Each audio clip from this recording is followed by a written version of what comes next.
J'ai envie de raconter ce qui me touche, ce qui me préoccupe, notamment l'élévation, c'est-à-dire le fait que dans notre vie, il y a un moment où l'enfance est fondamentale pour construire l'adulte que nous devenons et qu'il ne faut pas rater ce moment-là.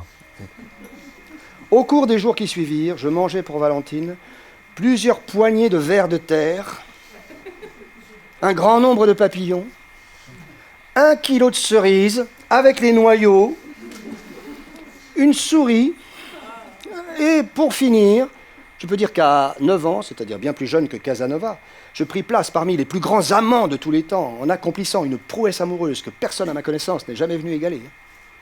Je mangeais pour ma bien-aimée un soulier en caoutchouc. Et puis c'est une époque de la vie où très souvent les enfants, vous êtes l'objet d'une cible, on veut faire de vous quelque chose. Et c'est important de rappeler que nous avons, quand on est enfant, l'envie d'être ce que nous sommes, devenir ce que nous sommes. Oui, j'ai écrit un grand poème philosophique sur la réincarnation et la migration des âmes. Bien, fit ma mère de la tête. Et au lycée, j'ai eu un 0 en maths. Mais c'est souvent dans le moment de l'ennui, où il a du temps, il efface parfois l'inquiétude, même la grande inquiétude, ce qu'on appelle l'angoisse aussi.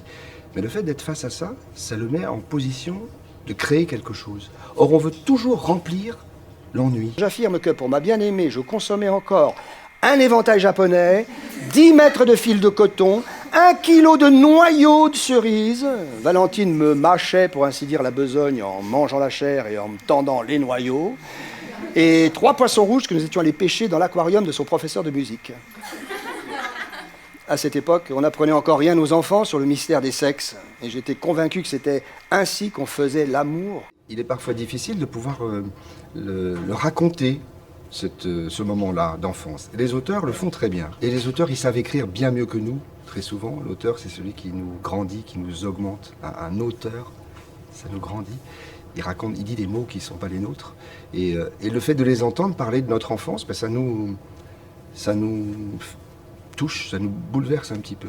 Et puis il y aura un très beau piano et un pianiste magnifique qui s'appelle Nicolas Stavi, qui ne sera pas là pour m'accompagner, mais qui sera en dialogue entre les musiques et les textes, qui feront résonner la musique, qui ne seront pas un commentaire, mais qui seront des musiques de partage aussi de l'émotion forte en fait que le spectateur reçoit. Donc c'est un besoin de nous parler et surtout d'être dans un lieu extrêmement sensible.